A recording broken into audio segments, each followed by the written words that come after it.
Assalamualaikum warahmatullahi wabarakatuh. Selamat siang semuanya.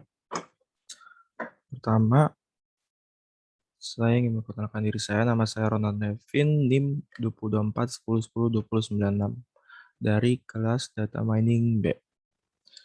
Di sini saya akan menjelaskan tugas yang modul kedua, praktikum data mining, eksplorasi data menggunakan Matplotlib. Oke, untuk yang soal pertama, jelaskan makna dataset. Jelaskan pula makna data training dan data testing. Yang pertama itu ada dataset. Dataset itu sebuah himpunan data yang berasal dari informasi masa-masa lampau dan dikelola menjadi sebuah informasi untuk melakukan teknik dari ilmu data mining. Lalu, data training adalah bagian dataset yang kita latih untuk membuat prediksi atau menjalankan fungsi dari sebuah algoritma sesuai tujuannya masing-masing. Jadi kita memberikan petunjuk melalui algoritma agar mesin yang kita bisa latih itu dia bisa mencari korelasinya sendiri. Lalu data testing adalah bagian dari dataset yang kita tes untuk melihat keakuratannya atau dengan kata lain melihat performanya. Nomor 2, jelaskan proses penyusunan dataset. Yang pertama adalah agregasi atau aggregation, yaitu proses mengkombinasikan dua atau lebih objek ke dalam sebuah objek tunggal. Agregasi data ini sangat berguna ketika pada dataset ada sejumlah nilai dalam satu fitur yang sebenarnya satu kelompok, yang tidak akan menyimpang dari deskripsi fitur tersebut. Tetapi jika nilai tersebut itu digabungkan. Lalu ada sampling, yaitu sampel data akan bekerja hampir dengan seluruh data jika sampel tersebut mampu mewakili representatif seluruh data. Lalu ada dimensionality reduction, yaitu proses pengurangan dimensi dari data yang berdimensi besar menjadi data yang berdimensi kecil. Lalu ada subset selection, yaitu metode selection yang mencari suatu set dari features yang dianggap sebagai optimal features. Ada discretization dan binarization, yaitu transformasi data dari tipe continue dan discrete ke atribut biner disebut binarisasi atau binarization. Lalu untuk discretization yaitu transformasi data dari atribut continue ke atribut kategoris disebut diskretisasi. Lalu yang terakhir ada atribut transformation, yaitu sebagian fungsinya adalah standarisasi dan normalisasi. Tujuannya dari standarisasi dan normalisasi itu untuk membuat keseluruhan nilai mempunyai satu sifat khusus. Nomor 3, jelaskan makna atribut data iris. Jelaskan pula makna kelas data iris. Data iris itu merupakan data publik yang dikeluarkan oleh UC repository. Dalam data iris itu terdapat 4 atribut yang dapat mempengaruhi klasifikasi, yaitu yang pertama sepal length, panjang kelopak bunga, ada sepal width, yang kedua lebar kelopak bunga, yang ketiga ada petal length, panjang putik bunga, dan yang keempat ada petal width, lebar putik bunga. Lalu atribut itu mempunyai 4 kelas. Di sini saya kurang menambahkan. Nah, ada 4 kelas, yaitu setosa yang pertama, ada iris versicolor, ada virginica, dan yang terakhir unknown. Nomor 4, masukkan dataset iris sebagai array 2 dimensi di NumPy. Pisahkan setiap kelas di array yang berbeda, setosa, versicolor, virginica, dan unknown. Oke. Sini sudah saya buat data-datanya. Yang pertama itu import NumPy NP sebagai lebih cepat sebagai NP. Lalu yang pertama itu kita mengelompokkan setosa, karena yang diminta pertama adalah setosa menggunakan array. Nah, data-data ini saya ambilnya dari data Excel yang sudah di sini. Nah, lalu ini kita buat menjadi 2 dimensi. Sama seperti Virginica, kita ambil data dari Virginica tersebut, lalu membuat sebagai 2 dimensi. Sama juga seperti versicolor. Dan yang terakhir unknown. Lalu di sini kita print berbagai part kelas tersebut. Ada setosa, Virginica, versicolor, dan unknown. Nah, jika di print hasilnya akan seperti ini. Di sini yang pertama itu adalah setosa dulu. Di sini sudah membentuk 2 dimensi. Bagaimana kita tahu? Karena di sini mempunyai 2 siku. Dan juga data yang terakhir adalah data unknown. Nah, data unknown. Di sini juga semua sudah 2 dimensi. Oke, lanjut. Untuk soal nomor 5. Buatlah scatter plot yang menggunakan pasangan atribut berikut pada setiap kelas termasuk unknown. Berikan warna merah untuk setosa, hijau untuk versicolor, biru untuk virginica, dan kuning untuk unknown. Nah,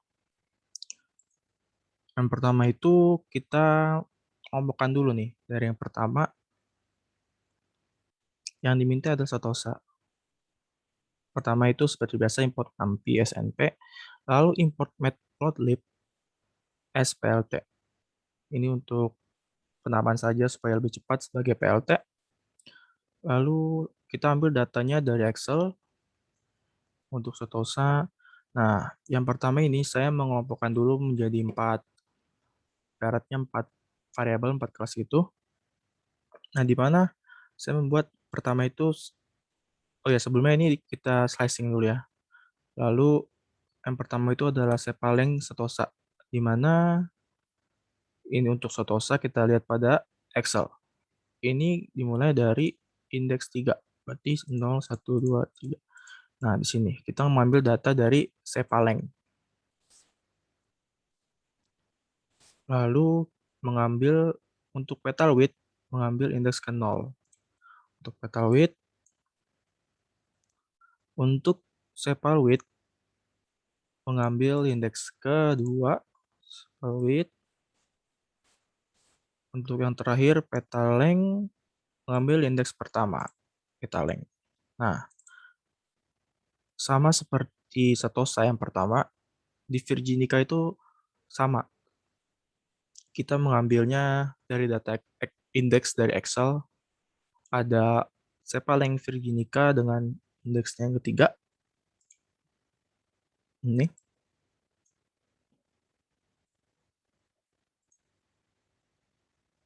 Maaf, ini sepaleng. Lalu ada petal width, yaitu indeks ke 0. Kita lihat. Lalu sepaleng indeks kedua, dan petaleng Virginica indeks ke 1. Lanjut, sama juga seperti unknown, seperti Virginica, unknown juga seperti itu. Maaf, maksudnya versicolor. Versicolor juga seperti itu. Kita kelompokkan menjadi 4. Yang pertama sepaleng versicolor indeks 3, petal width versicolor indeks 0, dan petal width sepal width versicolor indeks 2, lalu petal length versicolor indeks 1. Yang terakhir unknown, kita kelompokkan sebagai 4 kelas juga, 4 atribut. Lalu sepal length unknown diambil dari indeks 3, petal width unknown indeks 0, sepal width unknown indeks 2, dan petal length unknown indeks 1. Kembali lagi ke soal. Di sini soal meminta yang pertama itu sepal length dan petal width. Nah, di sini sudah ada. Nah, yang pertama kan yang soal A, sepal length dan petal width. Nah, di sini kita buat dulu plt scatter yang sepal length setosa dengan petal width setosa. Diberi warna colornya R. R itu merah atau red. Lalu PLT scatter juga. Sepaleng virginica dengan petal with virginica diberi warna B, yaitu blue. Nah, kan sebagai di soal kan udah disebutkan. Lalu lanjut ke versicolor dengan petal with versicolor diberi nama G atau green, hijau.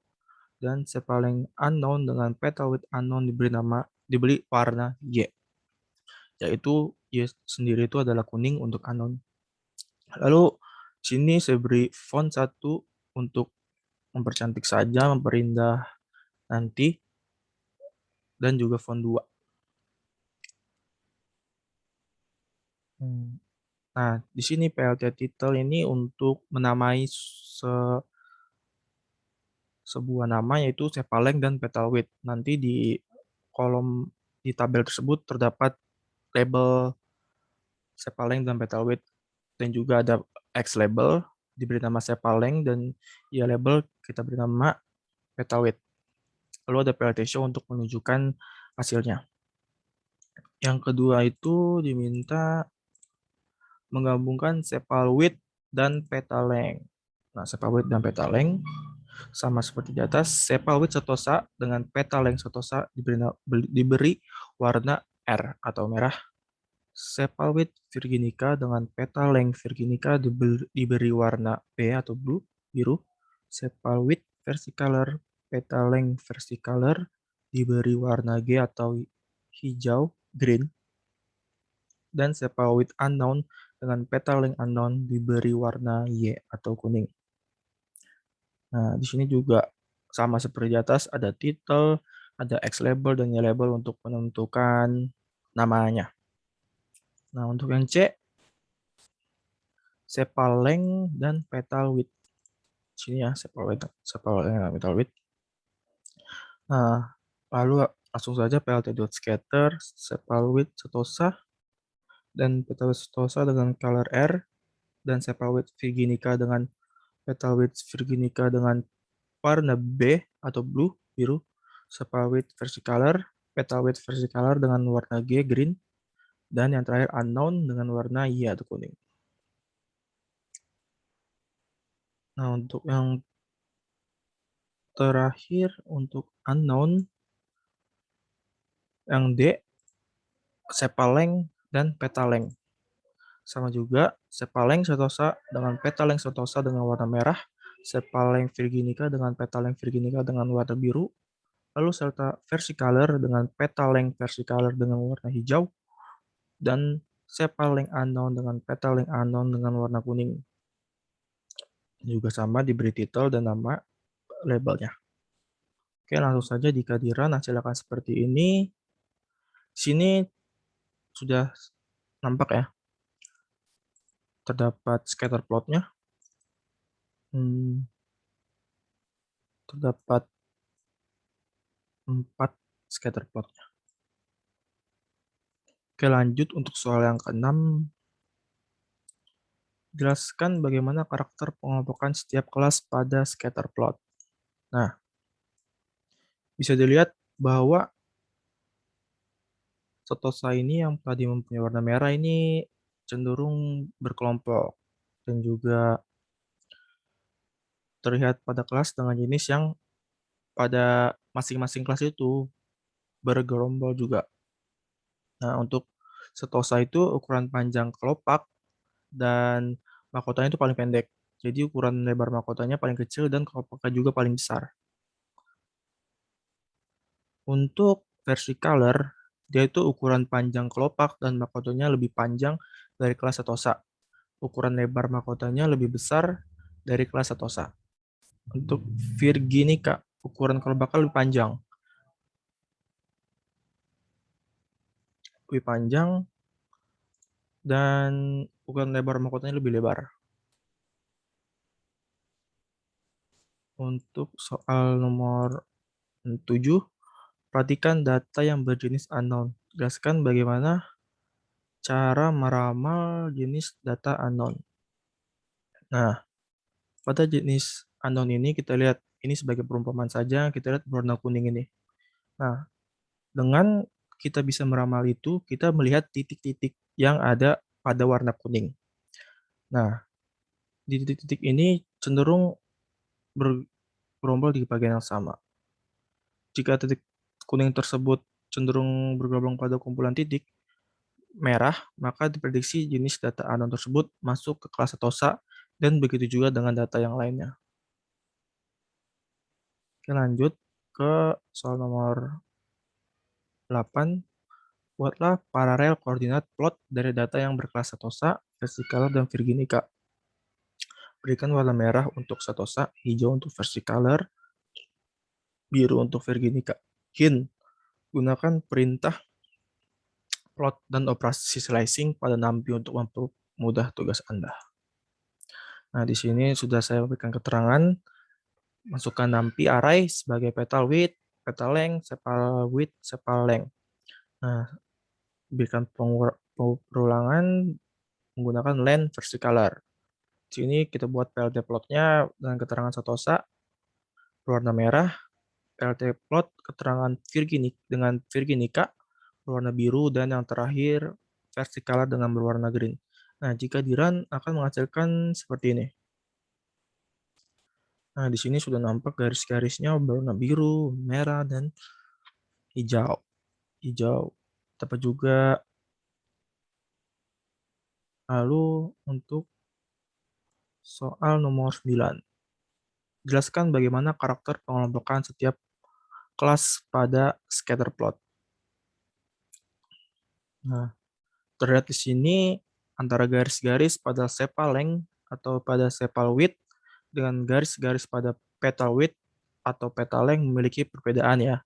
Perbedaan yang cukup terlihat yaitu pada sepal length dan juga pada sepal width garis-garisnya memiliki perbedaan tidak terlalu signifikan antara garis warna merah, warna biru, warna hijau. Nah, namun pada petal width dan petal length ada perbedaan yang cukup jelas antara warna yang satu dengan warna yang lainnya. Mungkin itu saja yang saya dapat jelaskan. Apabila sebelumnya mohon maaf. Terima kasih.